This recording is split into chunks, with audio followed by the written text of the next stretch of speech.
ኢትዮጵያውያን ጥቁር አሜሪካውያን አይደሉም እንዴ የሚለውን በዝርዝር መደመጥ ያለበት ሌላው ሰበር አስቸኳይ መረጃ ሆኖ ወጥቷል። የኢትዮጵያ ብሔር ብሔረሰቦችና ሕዝቦች ቀን በዋሽንግተን ዲሲ የኢትዮጵያ ኤምባሲ ላይ በድምቀት ተከብሯል። እዚህ መድረክ ላይ የተላለፈ መላው ዲያስፖራ ሊሰሙትና ሊያዳምጡት የሚገባው አንድ ታላቅ መልእክት አለ። እሱንም እናስደምጣችኋለን። በድጋሜ አብራችሁን ቆዩ። የዩቲዩብ ቻናሉን ሰብስክራይብ አድርጋችሁ የደወል ምልክቷን ተጫኑ። ኢትዮጵያውያን ጥቁር አሜሪካውያን አይደለንም ሲሉ ከጥቁር አሜሪካውያን ጋር ውዝግብ ውስጥ መግባታቸው ተሰማ። ለመሆኑ ይህ ጉዳይ ምን ውዝግብ ያስነሳል? እውነት ኢትዮጵያውያን ጥቁር አሜሪካዊ ናቸው ወይስ አይደሉም? ጥቁር አሜሪካዊ የሚባሉት እነማን ናቸው? ጥቁር አሜሪካውያን የሚባሉት በባሪያ ንግድ ጊዜ በባሪያ መርከብ ከ1600ዎቹ እስከ 1800ዎቹ በንግድ ወደ አሜሪካ ተገደው መጥተው ባሪያ ሆነው ሲሰሩና ሲያገለግሉ የነበሩ ናቸው። አውሮፓውያን መርከቦቻቸውን በማሰማራት ከአፍሪካ ሰው በመግዛት ወደ አሜሪካ ይሸጡ ነበር። የባሪያ ነጋዴዎቹ ባለመርከቦቹ በቀጥታ ሰው አፍሰው አይወስዱም። ነገር ግን ለአፍሪካውያን ባንዳ ሆዳሞችና ቅጥረኞች ሽፍታዎች የጦር መሳሪያ ገንዘብ ይሰጣሉ። ባንዳዎቹ መንደሮቹን በመድፍና በጥይት ተኩሰው ጦርነት በመክፈት በዚህ ጊዜ የሰው ልጅ ልክ እንደ እንስሳ ታድኖ በጨረታ ይሸጥ የነበረበት ጊዜ ታሪክ ነው።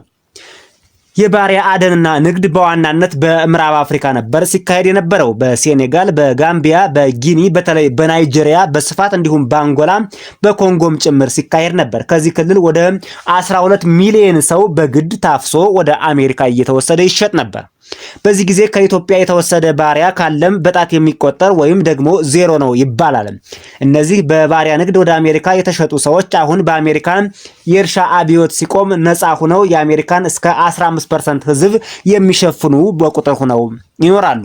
አሁን እዚህ አሜሪካን ሀገር ውስጥም በስፋት ተንደላቀው በተለይ ዲሞክራሲ ከመጣ በኋላ መብታቸው ተከብሮላቸው የሚኖሩ ዜጎች ናቸው። አሁን ምን ይላሉ? እኛ አፍሪካዊ አይደለንም። ቅድመ አያቶቻችን በባርነት መጥተው በላባቸው ይችን ታላቅ አሜሪካን ገንብተዋል፣ እኛን ወልደዋል። አሁን እኛ ግን አሜሪካዊን እንጂ አፍሪካዊ አይደለንም ሲሉ ይናገራሉ። ጥቁር አሜሪካዊ ማለት እኛ ነን ብለው ያውጃሉ። ስለዚህ ኢትዮጵያውያን፣ ሶማሌዎችና ኤርትራዎች ጥቁር አሜሪካዊ አይደሉም። ኢትዮጵያውያን ግን ከ1970ዎቹ ጀምሮ በፈቃደኝነት ወይም በስደተኝነት ወይም በዲቪ ወደ አሜሪካ መግባት ጀምረዋል።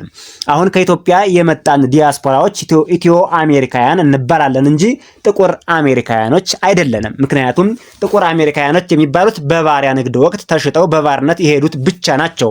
ኢትዮጵያውያን ደግሞ በቅኝ ግዛት በወቅቱ ያልተገዙ፣ ኤርትራውያንም ጭምር ያልተገዙ እንዲሁም ሶማሊያዎችም ጭምር በቅኝ ግዛት የተገዙ እንኳን ቢሆኑም የባሪያ ንግድ በዚህ አካባቢ በደንብ የተስፋፋባቸው አካባቢዎች ስላልሆኑ እነዚህ አካባቢዎች ጥቁር አሜሪካውያኖች አይባሉም ማለት ነው። 20ኛው የኢትዮጵያ ብሔር ብሔረሰቦችና ሕዝቦች ቀን በዚሁ በአሜሪካ በዋሽንግተን ዲሲ በኢትዮጵያ ኤምባሲ በድምቀት ተከብሯል።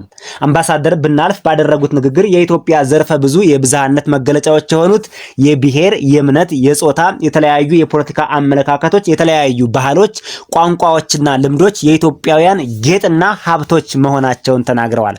መውሰድ የፈለግነው መልእክትም ይሄ ነው።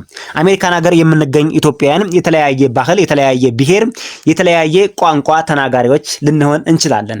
አንድ ኢትዮጵያ የሚለው ግን ሁሌም የሚያስተሳስረንና መርሳት የሌለብን ትልቅ ነጥብ ነው ለማለት ነው። የተከበራችሁ አድማጭ ተመልካቾቻችን፣ በስከመጨረሻ ክቡራን አድማጭ ተመልካቾቻችን፣ ሁሉም ዲያስፖራ ኢትዮጵያውያን ጊዜ ሰጥተው ሊሰሙት የሚገባ አሜሪካን ሀገር ውስጥ የመኖር ያለመኖር ጉዳይ ስለሆነ እሱን የምናቀርብበት የዜናና የመረጃ ጊዜያችን ደርሰናል። የአሜሪካ መንግስት የሥራ ፈቃድ ጊዜን ከ5 ዓመት ወደ 18 ወር ዝቅ አድርጓል። ይህ አንደኛው ትኩስ ዜና ነው፣ ሁላችሁም እንድታውቁት። ይህ ለውጥ በዋናነት የሚሰራው በሚከተሉት ሰዎች ወይም ግለሰቦች ላይ ነው። ከታህሳስ 5 ጀምሮ ማንኛውም የሥራ ፈቃድ ማመልከቻ ፎርም I-765 ቀድሞ በመጠባበቅ ላይ ወይም ከዛሬ በኋላ የሚሞሉ ግለሰቦችን ይመለከታል ማለት ነው። ስደተኞችን ወይም ሪፊጂው ካምፕ ውስጥ ያሉትን ይመለከታል። በተለያየ ዓለም ያሉ ናቸው። ሪፊጂው ካምፕ አሜሪካን ሀገር ውስጥ ገና ያልገቡ ማለት ነው። የተፈቀደላቸው አሳይለም ሰጪዎች ወይም አሳይል የምንላቸውን አሳይለም ተፈቅዶላቸው ለስራ ለማመልከት የሚመጡትን እነሱን ይመለከታል።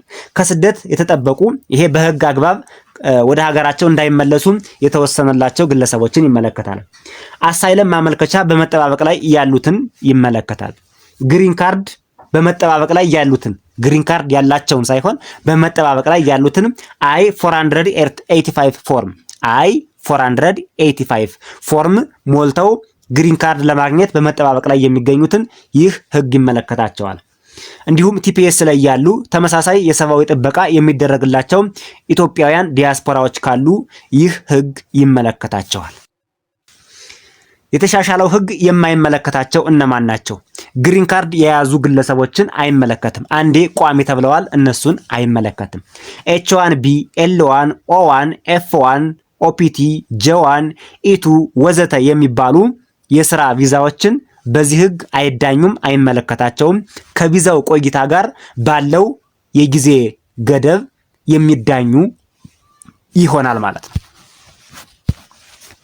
የስራ ፍቃድን በተመለከተ ወይም ኤምፕሎይመንት አውቶራይዜሽን ዶክመንት የሚባለውን እሱን በተመለከተ ከ5 ዓመት ወደ 18 ወር ዝቅ ሲል የማይመለከታቸው አሁን በነገርናችሁ መልኩ የቀረበ ሲሆን ስለ እያንዳንዱ ዝርዝር ማወቅ ከፈለጋችሁ ወደ ኋላ ከኛ የዩቲዩብ ቻናል ገብታችሁ ቪዲዮዎችን ለእያንዳንዱ የተሰሩ ስላሉ ገብታችሁ ማየት ትችላላችሁ። ይህ ግን ማጠቃለያ ስለሆነ ጠቅላላ ህጉ ይሄን ይመስላል።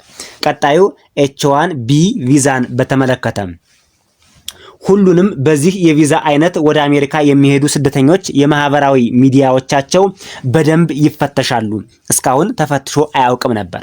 ለፍተሻ እንዲያመች የፌስቡክ፣ ሊንክዲን፣ ዩቲዩብ እና የመሳሰሉ ማህበራዊ ሚዲያዎቻቸውን ሴቲንግ ከፕራይቬት ወደ ፐብሊክ መቀየር አለባቸው ተብሏል።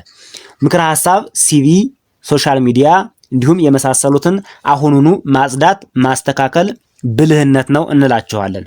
ኤች1ቢ ቪዛ በስራ ምክንያት ለልዩ ስራ ለአጭር ጊዜ ከ3 ዓመት እስከ 5 ዓመት የሚሰጣቸው በህግ፣ በሕክምና፣ በተለያዩ የስራ ዘርፎች አሜሪካ የሚሰጠው እድል ሲሆን ከነዚህ ጋር አብረው የሚሄዱ ቤተሰቦቻቸው ኤች4 ቪዛ ይባላል ለቤተሰቦቻቸው የሚሰጠው። ይህም አብሮ በዚህኛው ህግ ይዳኛል ማለት ነው። በዚህኛው ህግ ይዳኛል።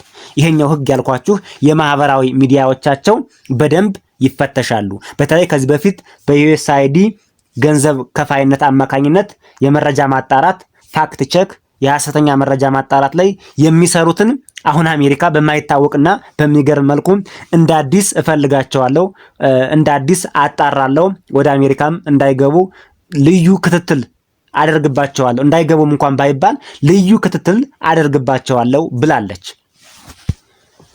ሌላው መረጃ ኢትዮጵያን ቲፒኤሶችን በተመለከተ ቴምፖራሪ ፕሮቴክሽን ስታተስ የሚባለው አሜሪካ ለኢትዮጵያውያን የሰጠችው ጊዜያዊ መጠለያ፣ ጊዜያዊ ፍቃድ እንደማለት ነው። ቋሚ አይደሉም፣ ጊዜያዊ ነው። ኢትዮጵያ ውስጥ ካሉ የተለያዩ ችግሮች አንጻር አሜሪካ የሰጠችው ጊዜያዊ ጥበቃ ነው። ታህሳስ 12 2025 በፈረንጆቹ ያበቃል። ይራዘማል ወይስ ሙሉ በሙሉ ይዘጋል የሚለውን ሁኔታውን የዲፓርትመንት ኦፍ ሆምላንድ ሴኩሪቲ እየተመካከሩበት ነው። መረጃው እስኪወጣ ድረስ በትዕግስት ጠብቁ። እስከዛ ድረስ ምን ይደረግ? የቀረው በጣም ጥቂት ቀን ነው። የሚወሰነውን ውሳኔ እንሰማለን። ወደ ኢትዮጵያ ሁሉም ዲፖርት ይደረጋሉ ወይስ ሌላ አማራጭ ይፈለግላቸዋል? አይታወቅም። አሜሪካ የምትወስነውን አይታወቅም።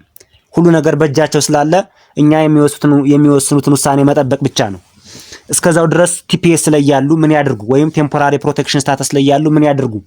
ፎርም አይ 821 የምትባላለች ፎርም 1 821 የምትባል ፎርም አይ 821 የምትባል ቲፒኤስ አፕሊኬሽን ፎርም ናት። ለቲፒኤስ አፕሊኬሽን ፎርሙን ሞልታችሁ አስቀምጡ። ድጋሚም ቢሆን ይራዘማል አይራዘም የሚባለው ሁኔታ ባይታወቅም ፎርሙን ሞልታችሁ አስቀምጡት። የሚሆነው ስለማይታወቅ አንደኛ እሱ ነው። በምንም ተአምር ከአሜሪካ እንዳትወጡ። ከአሜሪካ ወጣችሁ ሪከርድ ከተገኘባችሁ ቲፒኤስ ላይ ብትሆኑም እንኳን ወደ ግሪን ካርድ፣ ወደ አሳይለም፣ ወደ ምንም አይቀበሏችሁም። እዛ በኋላ አሜሪካን ሀገር ውስጥ ፈጽሞ መግባት አትችሉም። ስለዚህ ባላችሁበት ጠብቁ እስከሚወሰን ድረስ። ጊዜው አልቋል፣ ታህሳስ 12 ጊዜው እያለቀ ነው ብላችሁ እንዳትጠፉ። አልተወሰነም ገና ሊራዘም ስለሚችል። አሜሪካ ለመቆየታችሁ የሚረዱ ሁሉንም ዶክመንቶች አደራጅታችሁ ያዙ። የባንክ ደብተሮቻችሁን፣ ደረሰኞቻችሁን፣ የገዛችሁባቸውን ቢሎች እንዲሁም የቤት ክራዮቻችሁን ሁሉንም ዶክመንቶች አሜሪካን ሀገር መቆየታችሁን እንዲያሳዩ፣ አሜሪካን ሀገር እንቅስቃሴ እያደረጋችሁ ነዋሪ መሆናችሁን እንዲያሳዩ ከቻላችሁ ደብዳቤዎችንም ጭምር አጽፋችሁ ለመያዝ ሞክሩ። አሳይለም ፎርም አይ 589ን ሞልታችሁ ጠብቁ። ጥቅሙ ይሄ በጣም አስፈላጊ ነው። እንዲሁም ከቲፒኤስ በቀጥታ ወደ ግሪን ካርድ ስለማይኬድ አሳይለም እንድትሞሉ ሁሌም እንመክራቸዋለን።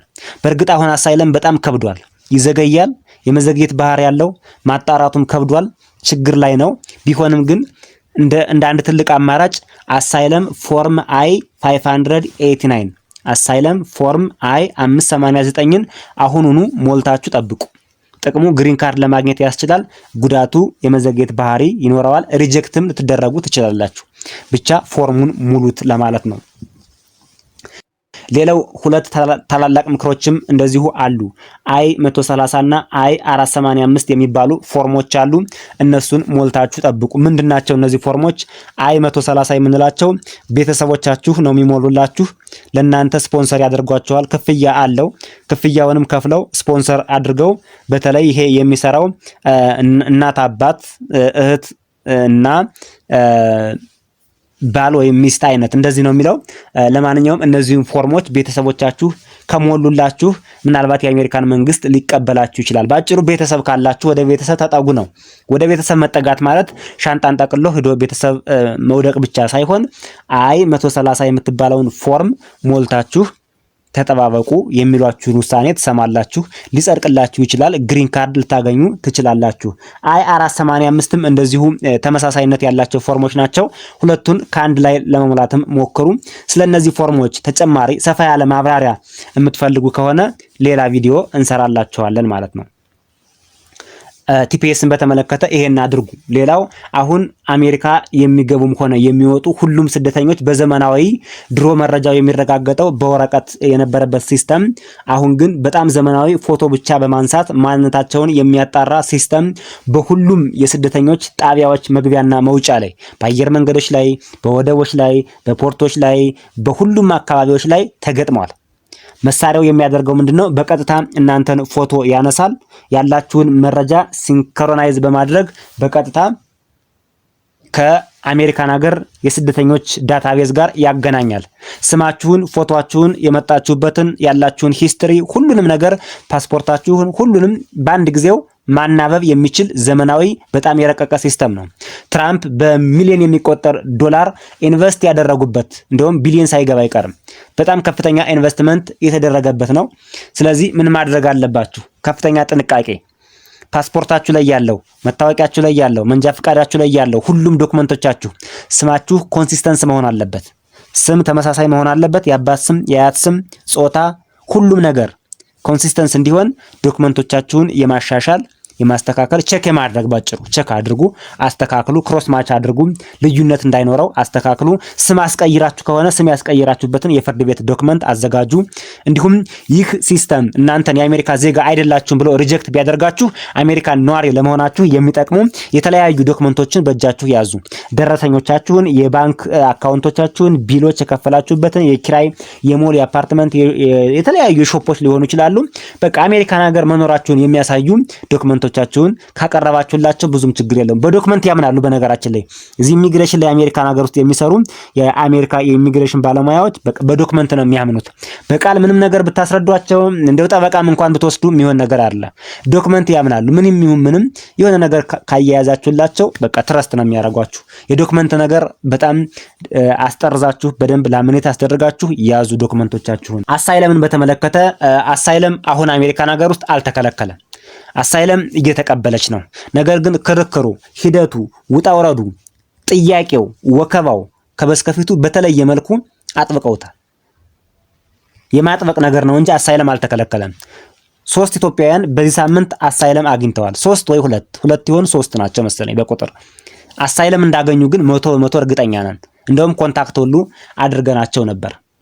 የተለየው ነገር ምንድነው? እንደነገርኳችሁ ማጥበቅ፣ በጣም ማራዘም፣ ኬዙን አለማየት አይነት ነገር እና ተጨማሪ ክፍያ $550 ለአሳይለም ስታመለክቱ አሳይለም አግኝታችሁ ለስራ ፍቃድ አሳይለም አግኝታችሁ ለስራ ፍቃድ ስታመለክቱ $550 ያስከፍላሉ። በፊት አልነበረም።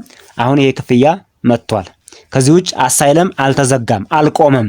የኢሚግሬሽን ፕሮሰሶች፣ የኢሚግሬሽን ስራዎች ከኢትዮጵያ ጋር አዳዲስ ህጎች ናቸው እንጂ የመጡት አልቆመም፣ አልተከለከለም። ኢትዮጵያውያን አትደናገጡ።